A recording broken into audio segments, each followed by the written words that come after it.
Hi and welcome back. Today is day 8. I passed the week mark on the 365 days of art. I don't have it up behind me yet. I did want to show you guys, this was that white painting. It is now covered in black. This is actually that slow dry gel medium that I didn't care for too much in the Bob Ross video.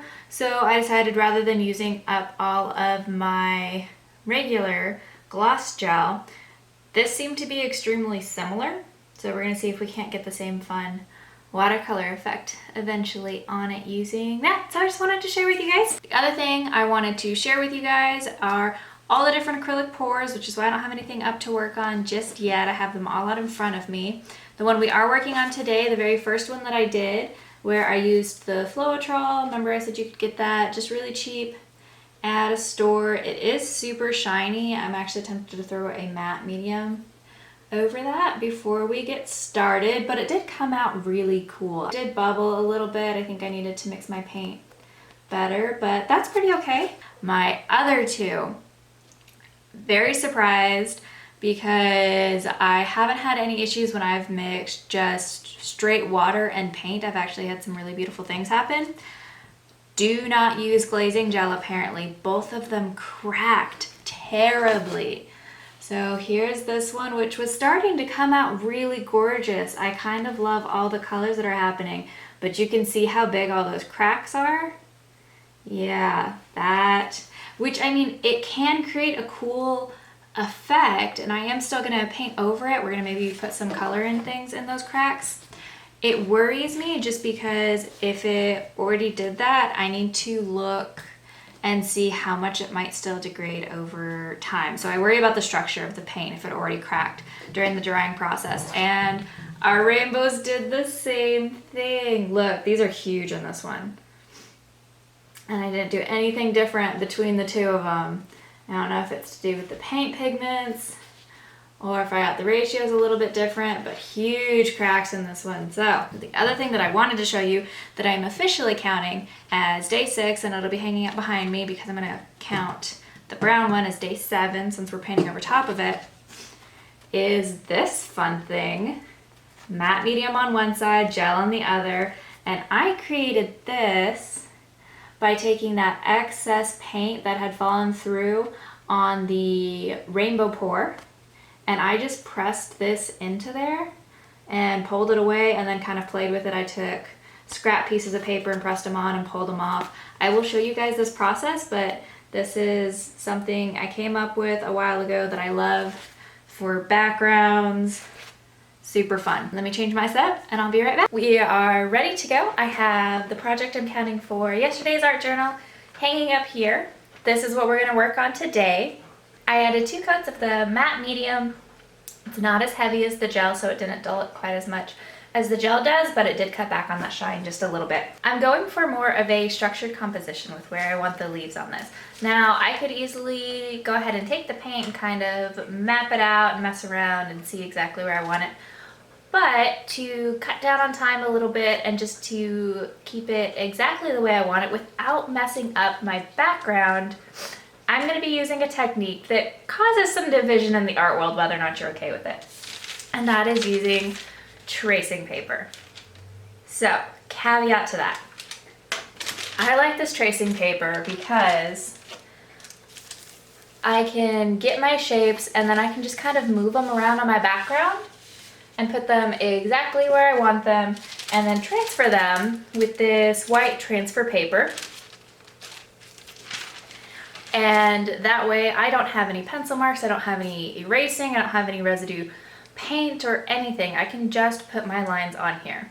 So this is where it causes some division. You can use the tracing paper in a multitude of ways, because I don't see how this is any different than mapping it out with paint. I know I was surprised how many artists actually use this to be able to put their composition down on the canvas. Because like with drawing where, you know, you might sketch out lightly first, there's plenty of artists that sketch out lightly on their paper, on their canvas, or whatever first for their composition. But when you are doing a pour or a background like this, and then you want to put something over top of it, that's not going to work. The paint completely obliterated anything I had beneath it on my canvas.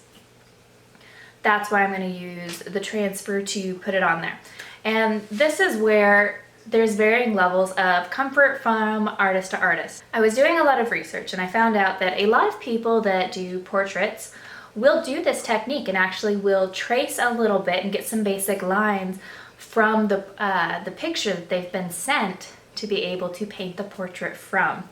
Why is this? It's not that they don't have the skill to do it on their own, and that is kind of the caveat that I think was across the board for a lot of artists, is that if you just trace, you are detracting from your own learning. It is a skill that you should learn, is how to draw.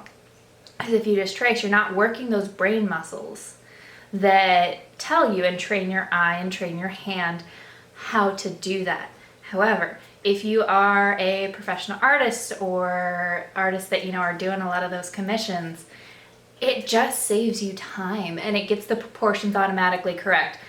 And here's kind of the other thing to think about with that, is that even if you traced directly from a picture, I could give that to two different people. I could give it to, Michelangelo level artist or, some random person off the street, and they're going to do two very different things with that. We see that in coloring books all the time. I've seen people just randomly color in the coloring book and it's all right. We can say it's fine.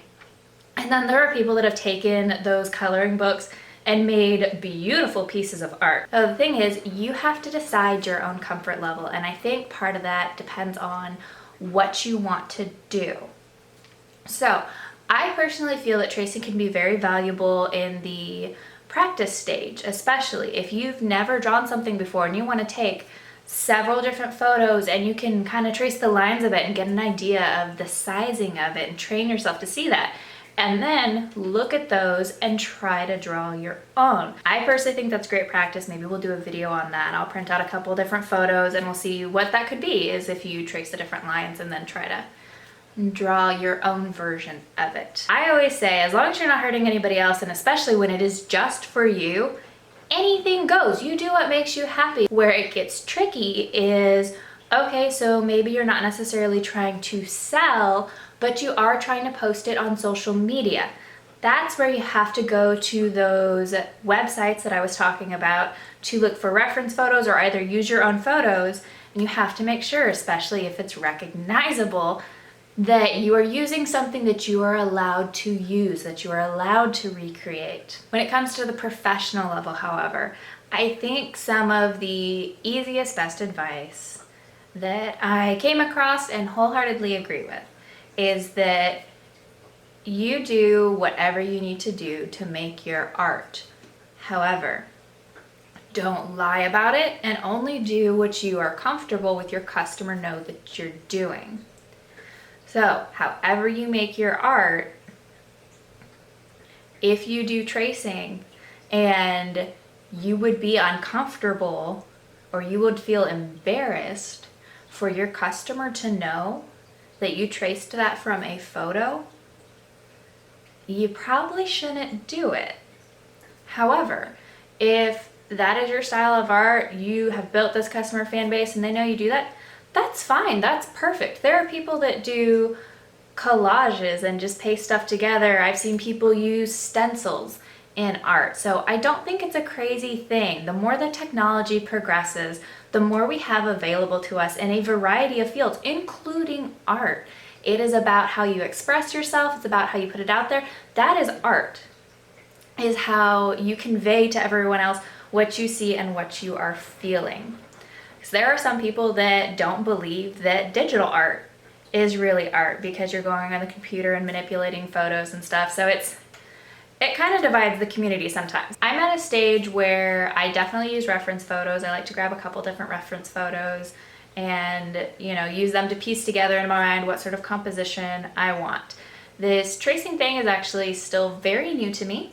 I only recently ran across it when I was trying to figure out how to, I was originally looking up how to draw on the acrylic without ruining it. And then I went down this whole rabbit hole of tracing and discovered the way divisive community to the point that as I've mentioned before, some people don't think you should even use reference photos. And I'm like, okay, you can sit over there with that. You are allowed your opinion. I'm allowed mine. We all have one. We don't have to clash over it. So since I discovered this is only going to be my second time using it, I like to sketch on paper first. I might put it up to the photo, try to get my proportions correct.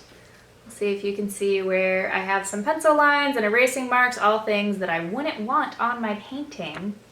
And then I took a black Sharpie, drew in the lines that I did want, transferred them to my tracing paper. And again, I like to use this because it's nice and thin. I can see through it, and that way I can really decide where I want it on the canvas. And then this is the actual transfer paper. I got it in white because I usually do a lot of dark colors. Also, white kind of smudges out the best. Here you can see I have the very basic shapes on here. I'm mostly just doing it to save time. This is only the second time I've done this. If you've seen all my other drawings and paintings, they've all been freehand. So it's up to you if you're comfortable with this or not. I just kind of stumbled across it, and I personally really like it. I use it as a time saver because yes, I could sit here and try to freehand this on my paint.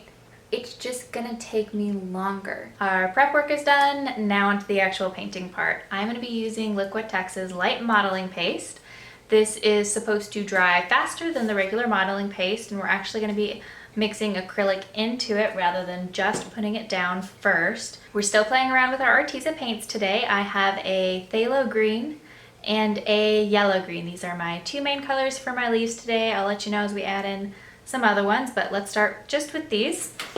First is the phthalo green, about equal parts with the modeling paste. Now I have a mixture of more light modeling paste and yellow green. Modeling paste actually dried really quickly, which is nice, but it's not quite what I want, so I'm going to do another layer, and I added titanium white to the green mixture I'd already whipped up.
Here is the finished piece. I am good with it just like this. I thought about putting some gloss on the leaves, but I'm okay with them just the way they are for this journal entry. I did this with just the phthalo green and yellow green paint at the very center of some of these. I added just a hint of Naples yellow mixed in with that yellow green, but otherwise I did the various layers and shading just by adding or not adding water to the paint. So never be afraid to play with that. That can actually change the color. Thank you for joining me today. As you can see, I have paint all over my hands. I don't think I've ever made it through a painting without getting paint on myself, but I'm okay with that. So I hope you enjoyed watching today. I tried to do a couple more layers. We are gonna do something tomorrow. Ugh. Somebody just woke up from his nap. Oh, we're not happy about it. Okay, you're fine. Maybe he said he missed the whole video. Either way, I'm so happy you guys came and saw me today. If you do anything artistic, I super want to see it down in the comments. Let's talk about it. I hope you're getting artsy in any sort of way today. Good stress reliever. I will see you guys tomorrow for day 8. Bye.